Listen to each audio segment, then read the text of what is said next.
Así que creo que el Señor me guió a estudiar estos versículos y a compartirlos con mis hermanos, porque de alguna manera es el pasaje central en el cual Juan entra directamente a tratar la herejía de los gnósticos. Este es el pasaje, si podemos decir, el pasaje principal donde Juan entra directamente a enfrentar, a exponer el pecado de la herejía de este grupo que hemos estado hablando estos días. Entonces, un pasaje que en un sentido trata el foco de la carta, pero a la vez es un pasaje muy importante para nosotros como cristianos. Entonces, el verso 26 de los que leímos dice así, de este pasaje: os he escrito esto sobre los que os engañan. Juan no es vacilante. Juan dice, ¿por qué escribe? Hermanos, si para nosotros es difícil de entender hasta cómo pensaban los gnósticos, su doctrina, eso dejó de existir hace muchos siglos. Pero para Juan eran personas que él conocía, que visitaban la iglesia, que habían salido de la iglesia. O sea, posiblemente lo que va a hablar Juan era algo que estaba en el corazón de la iglesia. Y Juan, de manera muy firme, yo pienso que en un buen espíritu, como hijo del trueno, va a hablar con toda certeza de aquellos que engañaban a la iglesia. Juan nos va en la primera parte del versículo a exponer las características de los que él llama los anticristos. Después nos va a mostrar cómo la iglesia tiene dos grandes medios de gracia para enfrentar ese error. Uno es la unción y el otro es la verdad ya revelada. Y después Juan nos va a destapar principalmente la herejía que ellos hablaban, que era un ataque directo contra la persona de Cristo. Y por último, el pasaje nos va a hacer un llamado a todos los creyentes nuevamente a esa palabra importante que hemos estado escuchando: a permanecer. Y con ese permanecer Juan nos muestra los frutos que tiene la iglesia cuando ella permanece en la verdad que le ha sido revelada de Dios. Entonces vamos a comenzar, hermanos, viendo el pasaje desde el verso 18, donde comenzamos a leer, para hablar primero que todo de las características de aquellos que Juan llama en este pasaje los anticristos. Hermanos, a veces yo digo que hay hermanos que dicen, hermano, pero es que cuando uno habla del error o de falsas doctrinas debe ser amoroso. Y yo creo que Juan era muy amoroso porque él viene hablándonos del amor. Pero piense que le va a decir a estas personas anticristos. Y mire cómo les va a hablar y nos los va a describir. Dice en el verso 18: hijitos, ya es el último tiempo. El último tiempo comenzó, hermanos, desde la venida del Espíritu Santo. Eso lo dice Hechos de los Apóstoles y otros pasajes, y va hasta el retorno de nuestro Señor Jesucristo. Entonces, el último tiempo para este mundo y esta condición que actualmente vemos es este, porque todas las cosas van a dejar de ser para dar inicio a un nuevo orden, el reino eterno de nuestro Señor Jesucristo. Y este tiempo, el tiempo de la iglesia, iba a tener unas características que el mismo Señor Jesús había enseñado. Y dice Juan: según vosotros oísteis que el anticristo viene. La Biblia anuncia que va a haber un gobernante final, un gobernante que su reino de alguna manera va a tener el control económico y mundial, un gobernante que va a ser adorado. Daniel nos habla de él, Tesalonicenses nos habla de él, y Jesús habló de él. Pero dice Juan, para tratar el problema actual de los gnósticos en aquellos días: así ahora han surgido muchos anticristos. Por eso conocemos que es el último tiempo. Esta palabra anticristo significa que está en contra de Cristo, o que se quiere poner en el lugar de Cristo. Y así como va a surgir un personaje en la historia final de la humanidad que va a engañar al mundo entero, también la Biblia nos dice que en este periodo de los últimos tiempos iban a surgir muchos anticristos. O sea, muchos que se iban a poner en contra de Cristo. Muchos que iban a atentar contra la verdad de Cristo, contra el evangelio de Cristo, contra el pueblo de Cristo. Hermanos, si como Juan es muy claro, él quiere advertir el peligro inminente del engaño espiritual de estos falsos maestros. Y ahí en el verso 19 va a comenzar a describirlos. Dice en el verso 19, salieron de nosotros, pero no eran de nosotros. Este grupo o estos muchos anticristos, Juan los describe como personas que en algún momento estuvieron en el ambiente de la iglesia. Yo creo que Juan los conocía por nombre. Yo creo que Juan sabía quiénes eran. Estuvieron un tiempo, posiblemente como lo decía Jair, en la iglesia de Éfeso y en otras iglesias y salieron de la comunión. ¿Por qué salieron? Como dice Juan, pero no eran de nosotros. Ellos están en el ambiente de la iglesia, pero no eran verdaderos cristianos, no habían nacido de nuevo. Y Juan explica por qué. Porque si hubiesen sido de nosotros, habrían permanecido con nosotros. Yo quiero explicar ese pasaje porque, hermano, a veces yo creo que se hace una malísima interpretación de este pasaje. Cuando él dice que salieron de nosotros para manifestar que no eran de nosotros, no está hablando a cristianos que están en la iglesia entre nosotros y se van. Esa no es la interpretación correcta. Porque yo podría decir en mi experiencia en el servicio, el último año, hermano, yo hacía cuentas en estos días que el último año hemos tenido la salida de la iglesia más o menos de 30 o 40 hermanos. Por traslados, por vivienda, por trabajo y tal vez porque algunos se fueron desanimados. Y yo podría decir en mi corazón que tal vez no existe ninguno que yo le pueda decir anticristo. Salieron de nosotros por ciertas razones. En este contexto, salir de nosotros no solo era un asunto físico, esencialmente era un asunto doctrinal. Salieron de la verdad y de la doctrina que los apóstoles habían predicado en la iglesia.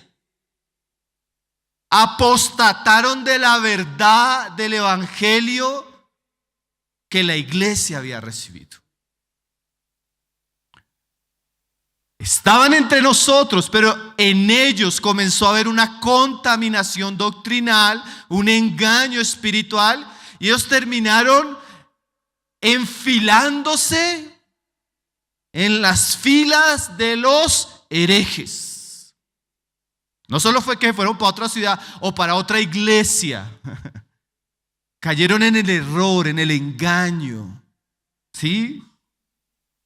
Y dice Juan, porque si hubiesen sido de nosotros, habrían permanecido con nosotros. Los que son de Cristo permanecen en Cristo, permanecen en la palabra de Cristo, permanecen en la luz del evangelio. Y eso hace que ellos tengan el deseo de estar y mantenerse en la comunión de los santos. Dice ahí, pero salieron para que se manifestase que no todos son de nosotros. Entonces, este grupo de personas a las que Pablo llama anticristo fueron llevadas por novedades doctrinales. Ellos dejaron desviar por vientos de doctrinas falsos. Lo que mostraban era que no eran de nosotros, estaban en medio nuestro, pero no habían tenido una experiencia genuina de conversión. Al venir el engaño, al venir el error, fueron llevados por esos vientos. Bueno, entre nosotros podría interpretarse que hay personas que no se han convertido y por el ambiente de la iglesia, por la palabra de la iglesia o por alguna tentación doctrinal o de otro tipo, se fueron. Eso podría pasar entre nosotros, pero en el contexto de este pasaje, él está hablando de herejes. Él está hablando de anticristos que se fueron. Y ellos tienen una característica, el engaño, el espíritu de error que cayó sobre ellos. Ellos se fueron tras un falso evangelio, tras un engaño religioso. Ellos rompieron con la comunión, rompieron y desafiaron la verdad que ellos ya habían escuchado y que se enseñaba en la iglesia. Ahora, dice el verso 20, ya después de mostrarnos un poco Juan, que habían unos anticristos que se habían ido de la comunión, que ya no estaban entre los santos, entre las iglesias, que habían abandonado la fe. Ahora Juan va a mostrar la condición, o como decíamos al comienzo, la gracia que el Señor le ha dado a la iglesia. Y mire su Biblia para que no se duerma. Yo le animo a que si usted está un poco somnoliento, tome agua, se ponga en pie. Nos esforcemos por escuchar la palabra del Señor. Amén. Entonces miremos ahora la segunda parte que Juan nos muestra qué tiene la verdadera iglesia de Cristo. Verso 20. Pero vosotros tenéis la unción del Santo y conocéis todas las cosas. Ahora, ante la realidad de que muchos falsos maestros han salido y que la iglesia en un sentido está en un combate espiritual, Juan le dice a la iglesia que ella tiene dos medios de gracia divinos para poderse mantener en pie en este conflicto. El primero que dice acá Juan es la unción del Santo. Y el segundo era que ellos ya tenían una revelación de todas las cosas. ¿Qué significa, hermanos? Y estos son cosas vitales y fundamentales de nuestra fe. Cuando Cristo resucitado y glorificado estableció su iglesia, Él iba a establecer sobre dos bases, según lo que nos está diciendo Juan: la obra del Espíritu Santo y la revelación completa que Él iba a traer de su verdad a través del fundamento de los apóstoles. Lo primero es, dice ahí, vosotros tenéis la unción del Santo. Quiere decir que Jesucristo, como se lo dijo a sus apóstoles, Él prometió darnos otro, el Consolador, el Espíritu de verdad. Y el Espíritu Santo iba a venir a la iglesia, a los creyentes, y les iba a dar vida, y Él les iba a revelar todas las cosas. Entonces la iglesia, hermanos, tiene la ayuda, la guía, la iluminación, el poder del Espíritu Santo. Cuando la iglesia enfrenta el error, enfrenta la herejía, enfrenta el engaño y las tentaciones del mundo, Dios no dejó a su iglesia sola. Dios le dio el Espíritu Santo, que como en este caso Juan lo describe es la unción del Santo. Y la iglesia verdadera, como nuestro hermano lo ha explicado ya muy claramente, es nacida del Espíritu. La iglesia verdadera de Dios es habitación de Dios por el Espíritu. La iglesia verdadera de Cristo es rearguida por el Espíritu. Es enseñada por el Espíritu, manifiesta los dones del Espíritu, expresa los frutos del Espíritu.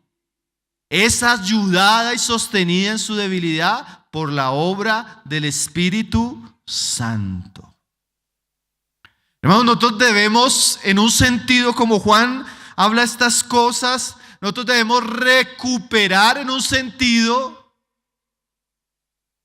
el entendimiento y la confianza que Dios ha dicho que le ha dado a la obra del Espíritu Santo. Porque así como el Padre envió al Hijo, también el Hijo, después de resucitar, envió al Espíritu. Y el Espíritu Santo sigue trabajando hoy en día. El Espíritu Santo sigue ayudándonos, sigue guiándonos, sigue fortaleciéndonos. Es más, todo lo que nosotros podemos hacer en Cristo, por Cristo y para Cristo es gracias a la ayuda divina del Espíritu de Dios en nuestro interior. Hermanos, qué bendita tranquilidad da saber que cuando nosotros predicamos lo que es imposible para nosotros hacer, el Espíritu lo hace a través de la palabra. Qué bendita tranquilidad saber que aunque yo no puedo en un sentido natural ayudar a las personas a crecer, a madurar, a santificarse, esa obra la está haciendo el Espíritu Santo en los corazones. Qué bendita realidad que a pesar de lo difícil, podríamos decir, y lo naturalmente imposible para nosotros, que es que alguien nazca de nuevo, el Espíritu trae arrepentimiento y fe.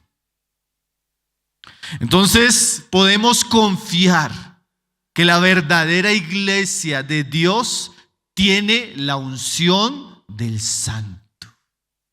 Tiene el Espíritu de Dios a nuestro favor. Y Él aún en nuestras dificultades y debilidades, Él nos ayuda. Si nosotros estamos en un momento de lucha, de prueba, de aflicción, de conflicto, y a veces ni siquiera sabemos cómo orar, Romanos dice que el Espíritu entre nosotros intercede. ¿Usted no ha experimentado eso? Todos los verdaderos hijos de Dios tienen el Espíritu de Dios. Si no lo han experimentado, es que no son hijos de Dios. Dice Pablo, ¿no? Pero la iglesia no solo tiene el Espíritu. A la par del Espíritu, la iglesia tiene la revelación completa de la fe. Porque miren lo que dice Juan ahí en ese pasaje. Dice: y conocéis todas las cosas. La iglesia tenía el Espíritu de Dios, pero tenía también la revelación completa de Jesucristo dada a través de los apóstoles. ¿Qué significa eso, hermanos? Si nosotros nos basamos en la teoría o en la idea de que Juan escribe inicialmente a la iglesia de Éfeso, fíjense por ejemplo lo que había sucedido en Éfeso. Pablo fundó esa iglesia y estuvo 3 años. Después se establece el gobierno de la iglesia. Al pasar un tiempo él se da cuenta que hay ciertas necesidades, envía a Timoteo. Timoteo cumple un ministerio de 20, 30 años en la iglesia, muere mártir. Después de que él muere mártir, viene a vivir Juan el apóstol. O sea, era una iglesia que había escuchado toda la enseñanza oral de los apóstoles. Era una iglesia que había tenido el ministerio de Pablo, Timoteo y Juan. Para el tiempo que Juan escribe, ya existían los otros evangelios, todas las cartas de Pablo, las cartas de Pedro, la carta de Santiago, la carta de Judas, y lo que faltaba por escribirse ya se estaba escribiendo. Esta iglesia ya tenía prácticamente el Nuevo Testamento completo. Esta iglesia había escuchado oralmente y ya tenía escrita la mayoría del Nuevo Testamento. No era una iglesia ignorante ni nueva, hermanos. 60 años de cristianismo que Dios usó de manera providencial para dejar su revelación escrita. Entonces la iglesia tenía el Espíritu Santo, que también fue el que guió, dirigió esa revelación a los apóstoles para que ellos la predicaran inicialmente y posteriormente la dejaran escrita. Entonces, en un sentido, a estos cristianos que Juan les escribe no eran cristianos nuevos. Ellos conocían todas las cosas. Tanto que mire lo que dice un verso más adelante. Mire lo que dice el verso 27. Solamente para hacer una aclaración. Dice: pero la unción que vosotros recibisteis de Él permanece en vosotros, y no tenéis necesidad de que nadie os enseñe. ¿Qué significa eso? ¿Que no necesitamos que en la iglesia hayan maestros? Obviamente no, porque sería en contra de la verdad y de la práctica de la iglesia del Nuevo Testamento. Pero ¿qué significa eso? Podríamos decirlo así: no necesitamos que nadie nos enseñe algo nuevo. No necesitamos otra fuente de revelación, porque todo lo que Dios quería decirnos, ¿qué sucedió? Ya no lo dijo a través de Cristo y de sus apóstoles. La verdad de Dios para el pueblo de Dios ya es una verdad completa. ¿Sí sabía eso? El cristianismo verdadero no va tras novedades, porque la revelación de Jesucristo ya fue dada. Si apareciera un nuevo maestro con otro evangelio, o ampliando el evangelio, o trayendo una nueva revelación, así fuera un ángel, que dice Pablo, el tal sea anatema. Entonces la iglesia ya tenía el Espíritu Santo y la verdad de Jesucristo completa. Hermanos, sí, yo creo que en un sentido, para ellos, eso era una gran realidad. Y para nosotros un gran desafío. ¿Por qué? Porque en un sentido los apóstoles se habían dedicado a edificar iglesias fundamentadas en Cristo, llenas de la doctrina de Cristo. Y en nuestros días yo creo que no podríamos decir que eso es una realidad de manera general, porque a veces nosotros miramos un cristianismo grande en extensión, pero pequeño en profundidad. Cristianismo que no conoce la verdad de Cristo, el evangelio de Cristo. Entonces, eso que esta iglesia a la que le escribe Juan originalmente nos muestra como una realidad, para nosotros es un desafío, hermanos. Un desafío para que los años y el tiempo que nosotros estamos aquí podamos trabajar para que podamos decir lo mismo de las iglesias locales donde estamos. Hermanos, ustedes ya conocen la verdad, porque todos estos años hemos estado perseverando y enseñando la verdad que está escrita en la palabra de Dios. Hermanos, esa es la mayor fuente de seguridad que tiene la iglesia ante los errores.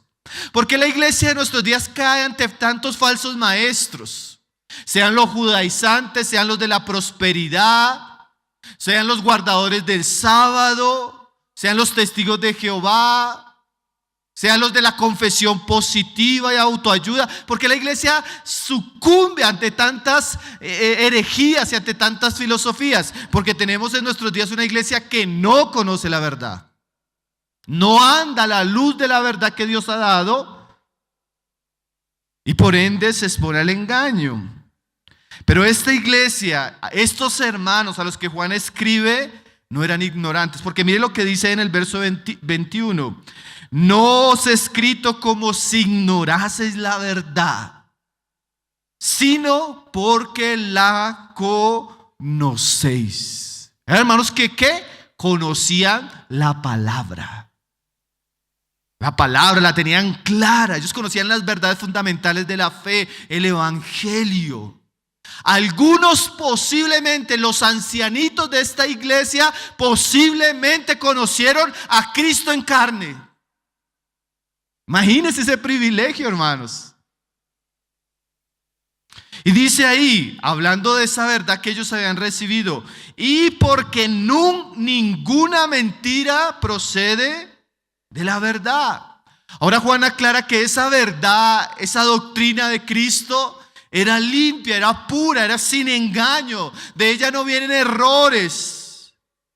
Era confiable. Hermanos, nosotros necesitamos leer la Biblia de esa manera, sabiendo que todo lo que está allí es verdad, es confiable, es digno de atención.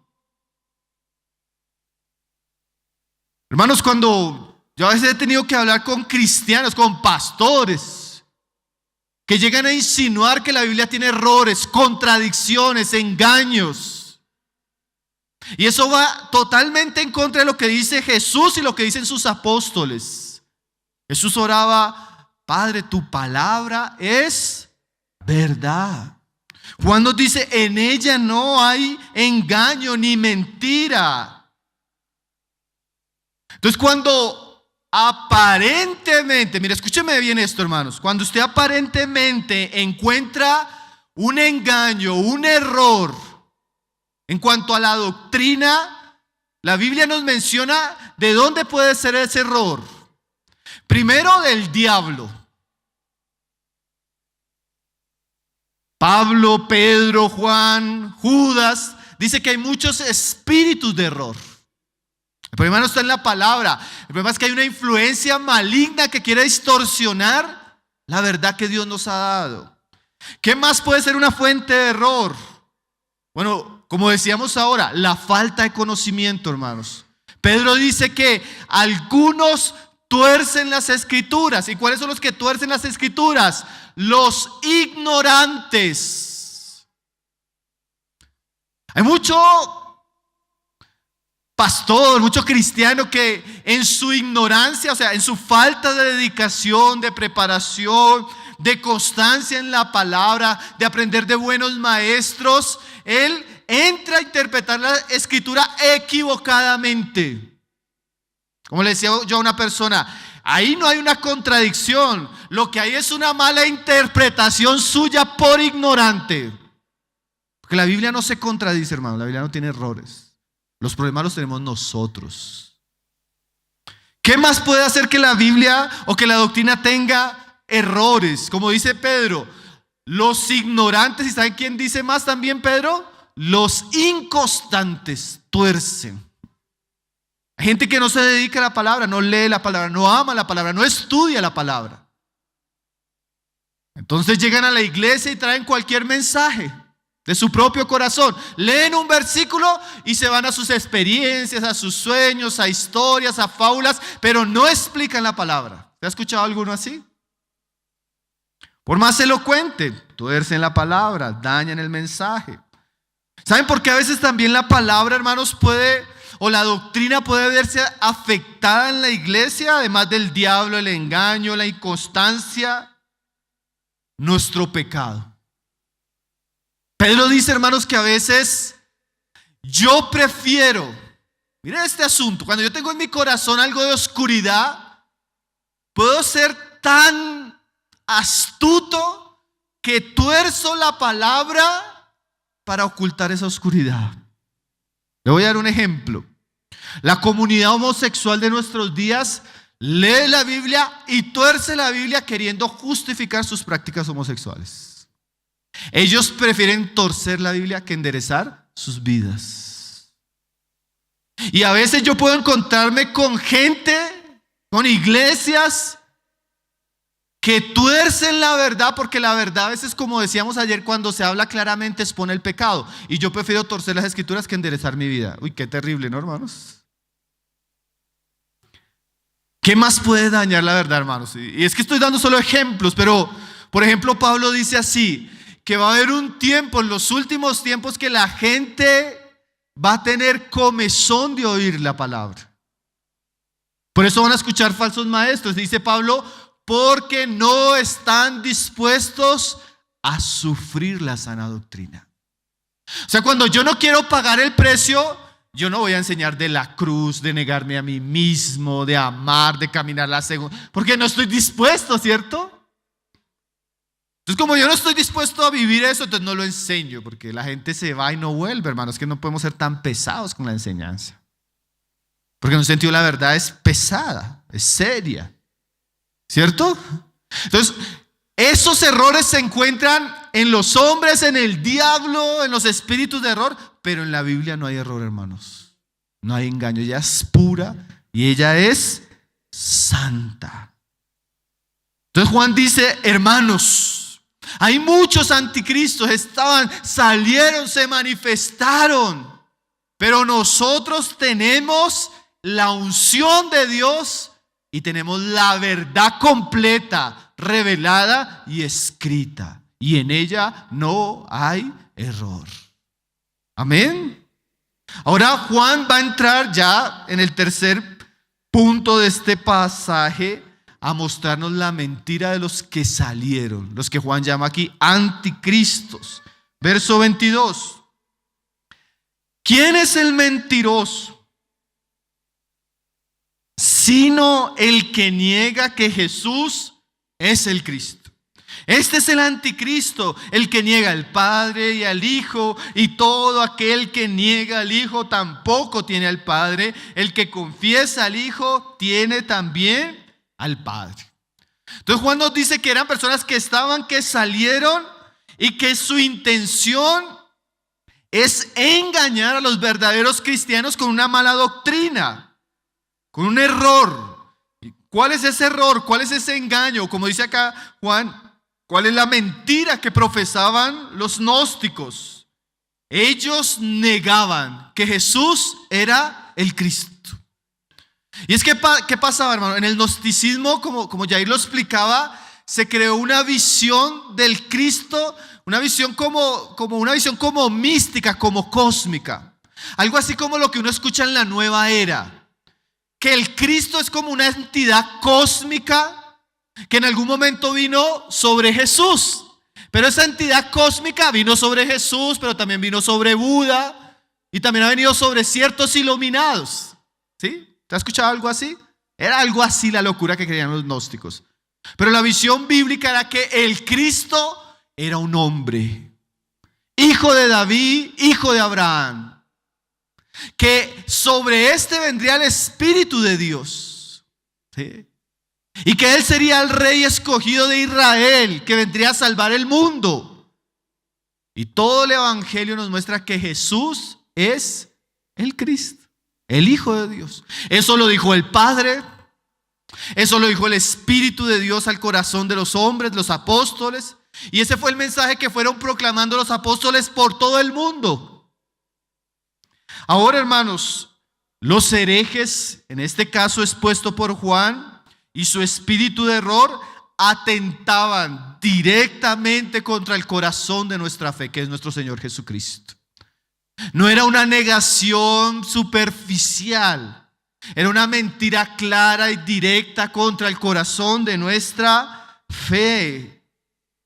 Y eso es una característica, hermanos, del espíritu del anticristo y del espíritu de error. No solo con los gnósticos, sino con todos los herejes, las sectas y las falsas religiones que han surgido en la historia de la iglesia cristiana. Ellos atentan descaradamente con sus palabras, con su doctrina, contra las verdades fundamentales de nuestra fe. Sean la inspiración y la autoridad de la Biblia, sea la revelación del Dios verdadero en Jesucristo, su naturaleza humana, su naturaleza divina, sea la verdad de la expiación y la salvación por gracia que Dios ofrece en Cristo, o sea la verdad del regreso de nuestro Señor Jesucristo y el juicio final. Siempre el espíritu de error se reconoce porque niega o atenta o es mentiroso con aquellas verdades fundamentales de la fe. Juan los está exponiendo. Como si les estuviera diciendo, hermanos, cuando ellos han venido y se han parado delante de ustedes al negar la humanidad, al negar el mesianismo de nuestro Señor Jesucristo, no los escuches, son anticristos. Lo que nos muestra, hermanos, que siempre, y eso es algo que siempre ha hecho la iglesia, cuando el error, el engaño se levanta, los ministros fieles de Dios lo exponen y lo denuncian. Eso siempre ha existido, hermanos. Casi, mire, si usted pone a hacer unas cuentas de cuántas de las cartas del Nuevo Testamento se escribieron para debatir un error, usted va a encontrar que casi la mitad del Nuevo Testamento se escribió para eso.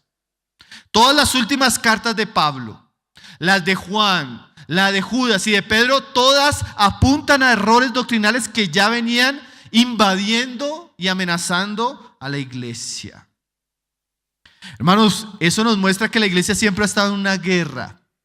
Y para enfrentar esa guerra, la iglesia tiene la luz de la verdad revelada y la luz del Espíritu Santo, que nos debe ayudar a estar apercibidos de los tiempos y de los engaños que estamos viviendo. Hermanos, la iglesia constantemente tiene que tener cuidado. ¿Saben con quién debemos tener cuidado? En tiempos como los nuestros, porque si Juan entendía que los últimos tiempos era por lo que estaba viviendo, ¿cuánto más nosotros, hermanos? Nosotros debemos tener cuidado cuando la iglesia entra en el camino de la superficialidad. Una iglesia liviana, tibia, que no conoce a Dios, a Cristo, el evangelio, la doctrina de Cristo. Hermanos, eso es muy peligroso. Iglesias donde solo les gusta esa vida cristiana como de social. Vamos a comer juntos, vamos a cine, jugamos fútbol, nos divertimos, pero no estamos creciendo en el conocimiento de la verdad de Cristo.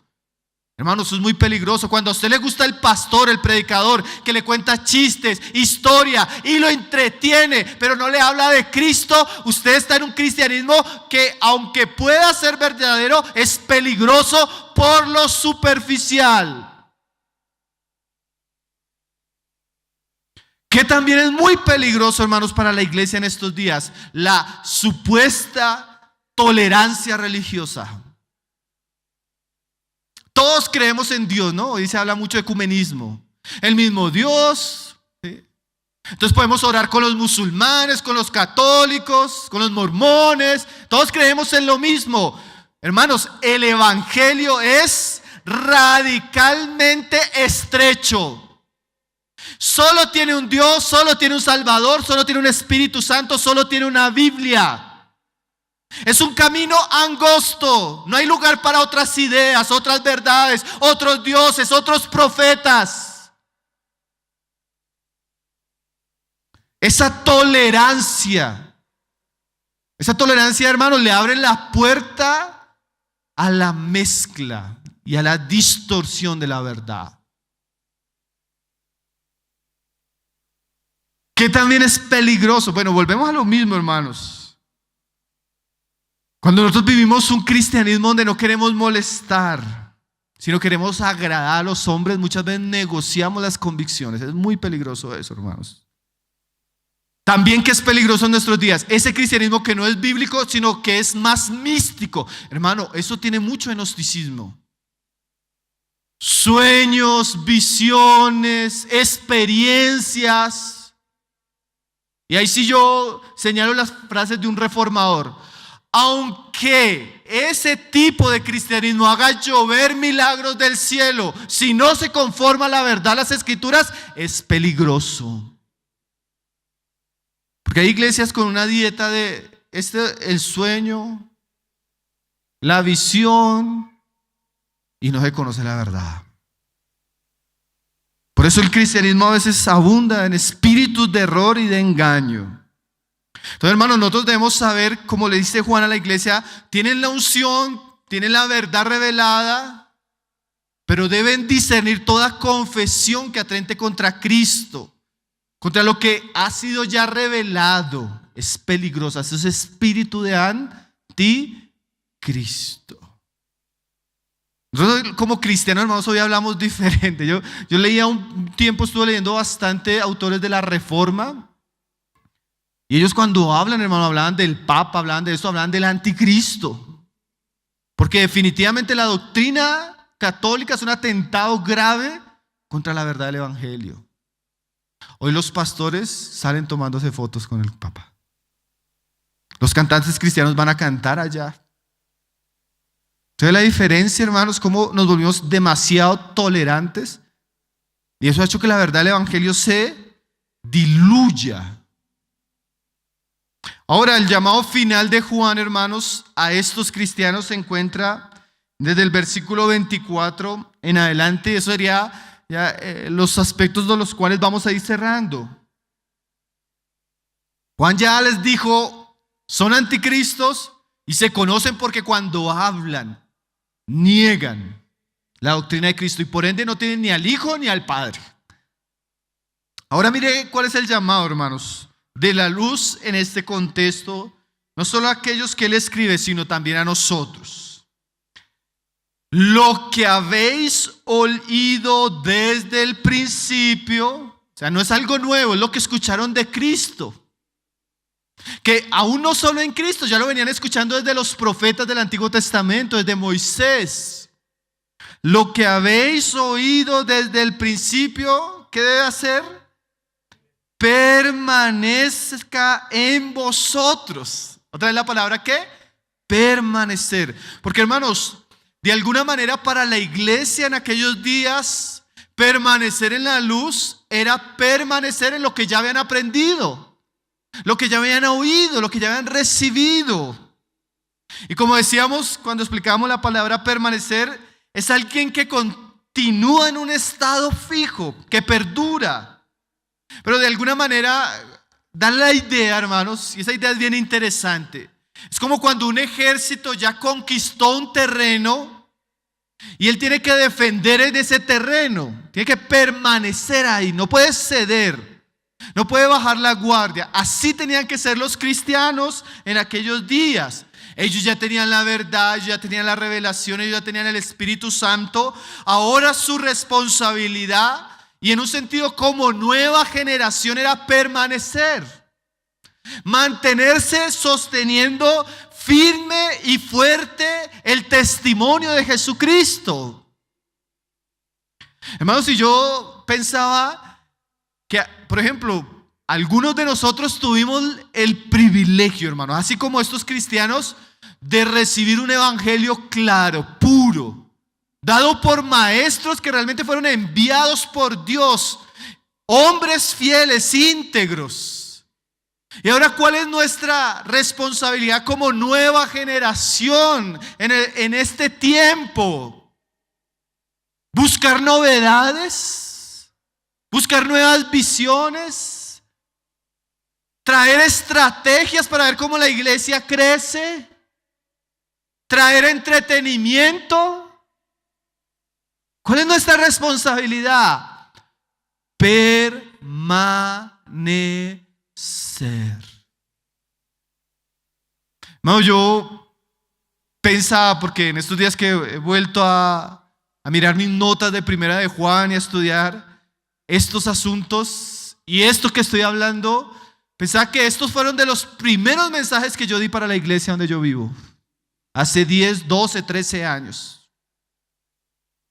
Y siento que si el Señor me tuviera 20 o 30 años más, quisiera estar predicando lo mismo y manteniéndome en lo mismo y enfocándome en lo mismo. Porque yo sé que esa verdad es suficiente para llevar a cabo la obra de salvación y de santificación en los santos que estamos allí. Toda la palabra es inspirada y es útil, hermanos. Ella es útil. Y nuestro deber como hijos de Dios es estar en constante comunión con esa palabra permanecer, hermanos. Les decía a ellos, miren, no escuchen eso, manténganse en lo que han oído, lean sus Biblias, mediten, escuchen lo que ya se habló, ya se enseñó, profundicen, atesórenlo, ámenlo. Hermanos, nosotros necesitamos de alguna manera permanecer en el sentido de estar ahí y recibir todo lo que ya hemos recibido. ¿Cómo se parece incoherente, no? Recibir todo lo que ya hemos recibido. Profundizar todo lo que se nos ha sido dado. Ahí debemos mantenernos. Usted dirá, hermano, pero eso no es tan espiritual. Sí es muy espiritual, hermanos. Porque mira el primer beneficio que dice Juan, aquellos que permanecen en la palabra y en la revelación ya dada. Dice, lo que habéis oído desde el principio permanezca en vosotros. Y mira, dice, si lo que habéis oído desde el principio permanece en vosotros, vosotros permaneceréis en el Hijo y en el Padre. O sea que no se puede permanecer en una comunión verdadera con Cristo fuera de la revelación de la palabra de Cristo. Cuando hablamos de la importancia de la palabra es porque la palabra nos lleva ¿a quién? A Cristo, a conocer a Cristo, a ver a Cristo. No se puede contemplar a Cristo verdaderamente fuera de la palabra. ni al Padre. La palabra nos, hermano, en un sentido, nosotros que no pudimos conocer a Cristo en carne, en vida, cuando recibimos la palabra, el Espíritu Santo la usa para que lo que nuestros ojos no pudieron ver, nuestros corazones lo puedan ver. Lo que naturalmente no podemos contemplar, nuestros corazones ahora lo contemplan a la luz de la palabra de Dios. Y Cristo se vuelve claro, vivo, poderoso, cuando la palabra de Dios es expuesta. Entonces la palabra de Dios nos lleva a Cristo y al Padre. Pero no solo nos lleva, nos mantiene en Cristo y en el Padre. Pero no solo nos mantiene, hermanos, nos enamora de Cristo y del Padre. Y no solo eso, hermanos, nos transforma a la imagen del Cristo y del Padre. Y no solo eso, nos lleva a ser siervos del Hijo y del Padre. ¿Cuántas cosas hace la palabra, hermanos? ¿Cuántas cosas?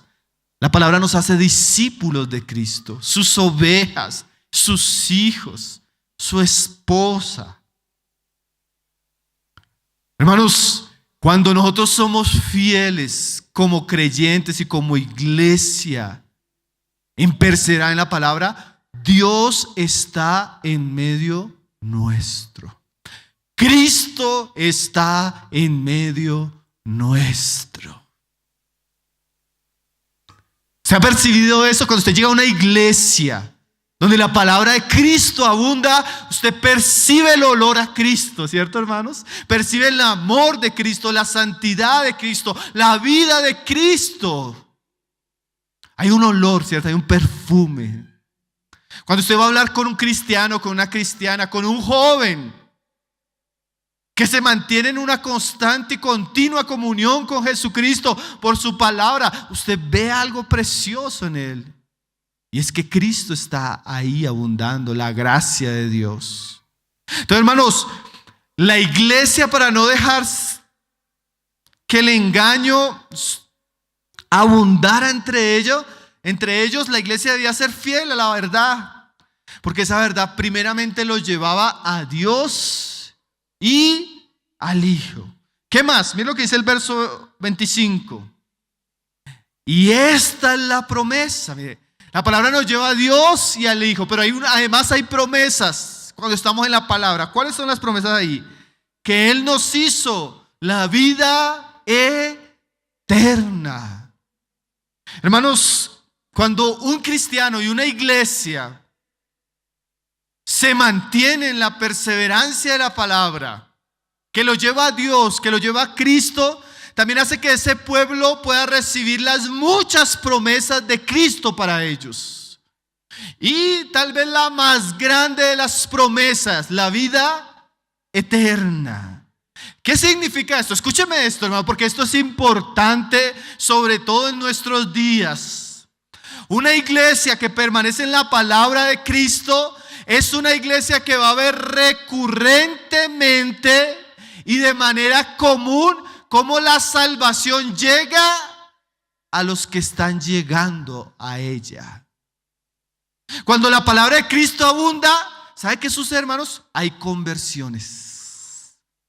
Comienza a haber convicción en los corazones. Comienza a haber transformación en las vidas. Nuestros propios hijos comienzan a experimentar el poder del Espíritu Santo, la atracción a Cristo. Cuando una iglesia permanece en la palabra, es una iglesia que crece. Hermano, a veces hay iglesias que están o están muertas o están muriendo. En vez de multiplicarse, se están acabando. En vez de tener gozo, plenitud, frutos, ministerios, se están extinguiendo. ¿Por qué? Si Él prometió vida eterna cuando el pueblo de Él está en su palabra. Bueno, por eso que estamos diciendo, si no hay creyentes, si no hay personas para bautizar, si si no hay personas para discipular, es porque estamos dejando a un lado la predicación y la perseverancia que deberíamos tener en la palabra. Eso es, hermanos, eso es una señal. Porque es que cuando usted suelta la palabra, una figura que usaba Spurgeon que es cierta, hermanos. La palabra es como un león. Un león no domesticado, decía él. Él decía, cuando usted coge y le quita la reja al león, usted no necesita enseñarle al león a cazar, porque él, su propia naturaleza, él es el rey de la selva, ¿no? Él es carnívoro. Así mismo, hermano, cuando nosotros abrimos la palabra, no necesitamos manipular, no necesitamos hacer falsas promesas.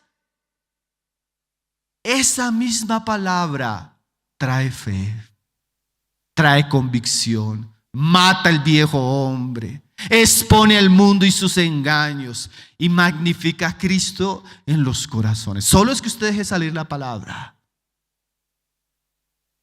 Toda iglesia, hermano, todo cristiano, todo ministerio que permite que la palabra de Cristo abunde, va a hacer que haya bendición y vida eterna.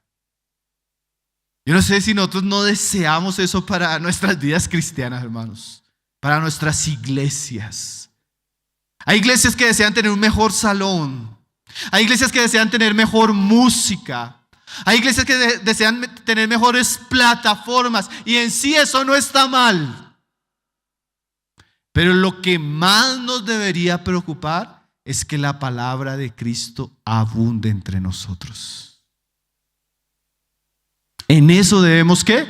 Perseverar. Porque si perseveramos, como dice Juan, estamos con el Hijo y el Padre y tenemos las bendiciones, especialmente la más grande bendición de todas, la vida eterna, la gracia abundando, la salvación llegando a nosotros.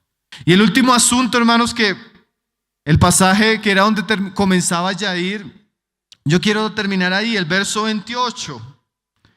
Porque el verso 27 y 26 ya lo expliqué anteriormente. Dice ahí, y ahora, hijitos, permaneced en él, para que cuando Cristo se manifieste, mira esta frase, tengamos confianza, para que en su venida no nos alejemos de él avergonzados.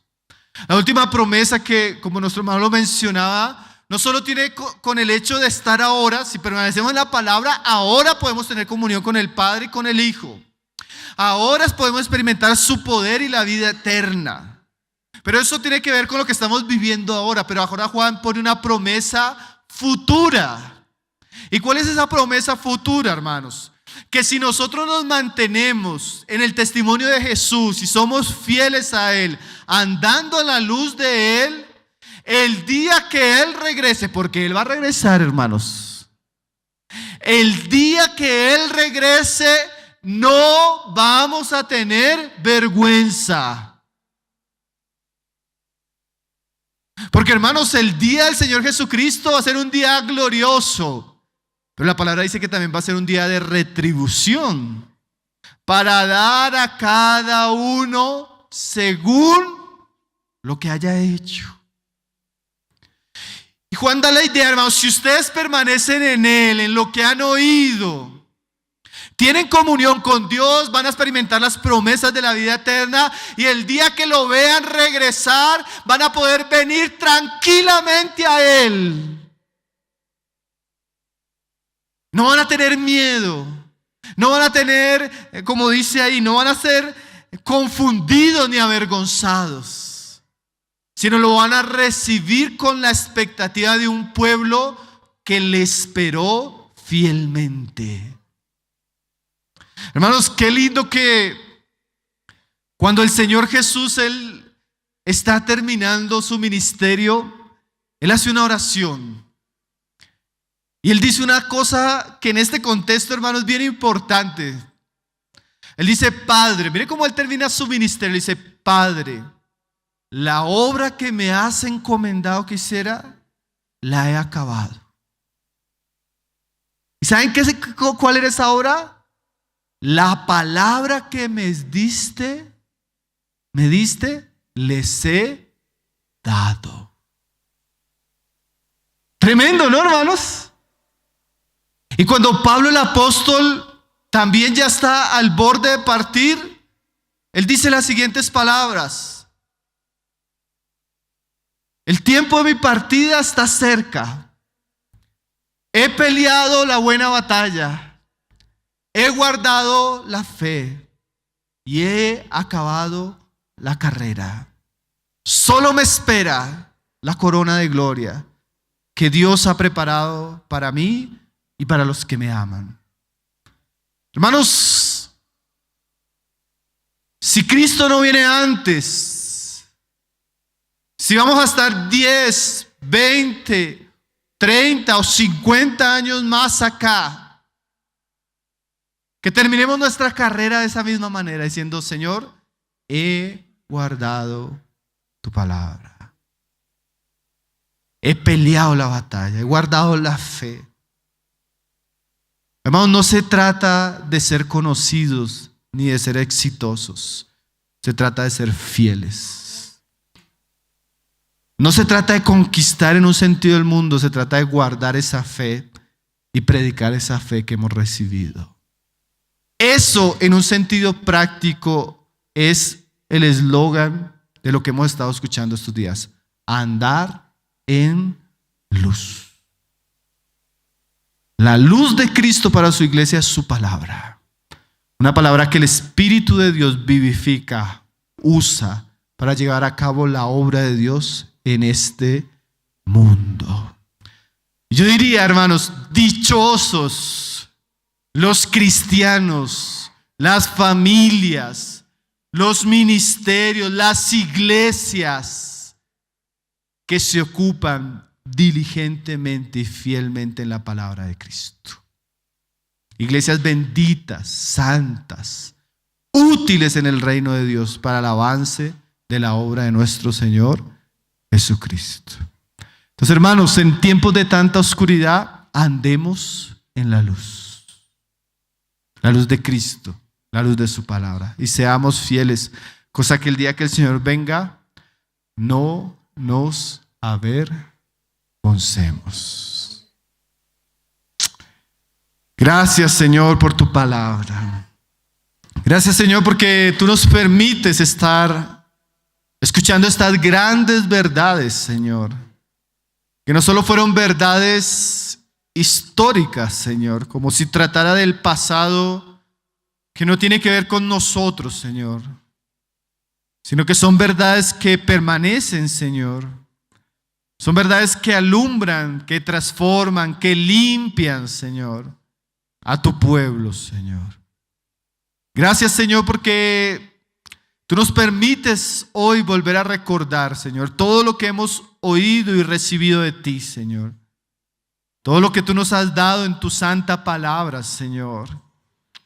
Ahora oramos para que tu Espíritu, la unción que está en nosotros, Señor, nos despierte, nos dé esa hambre, esa sed por tu palabra, Señor. Nos ayude, nos ilumine, nos guíe, nos conceda profundizar, nos conceda experimentar, vivir esa palabra de manera rica, Señor. Y no solo oramos por aquellos que predican, sirven, sino queremos pedirte que tu palabra abunde en nuestras hermanas, en nuestras esposas, en nuestras hijas, en nuestras casas, Señor. Por un deseo ardiente por tu palabra en nuestros corazones, en nuestros devocionales, en nuestros trabajos, Señor. Que en todo lo que hagamos podamos ser ese pueblo que permanece en tu palabra, Señor. Porque al permanecer en tu palabra, permanecemos en ti, Señor. Ayúdanos a amarte, a guardar tu palabra, Señor, a ser fieles a ella, Señor. Gracias por esta iglesia, Señor, en esta ciudad, en esta región, Señor, que ha dispuesto este tiempo para escuchar tu palabra, Señor. para perseverar en tu palabra, para aprender en tu palabra, Señor. Señor, que hayan muchos frutos en la vida de tu pueblo en este lugar, Señor. Que tu palabra abunde, Señor. Que tu palabra crezca, Señor. Levanta ministros de tu palabra, Señor. Haz que tu palabra corra en este país, en estas ciudades, Señor. Haz que tu evangelio, el evangelio glorioso de Jesucristo, sea conocido, Señor, en nuestras ciudades, en nuestros países, Señor. Oh Padre, avanza tu obra en estos días. Concédenos ser fieles, Señor, a aquello que estamos recibiendo, oyendo, Señor. No solo queremos ser oidores, Señor, sino queremos ser hacedores de tu palabra, Señor. Concédenos eso, Señor. En el nombre de tu Hijo glorioso, nuestro Señor.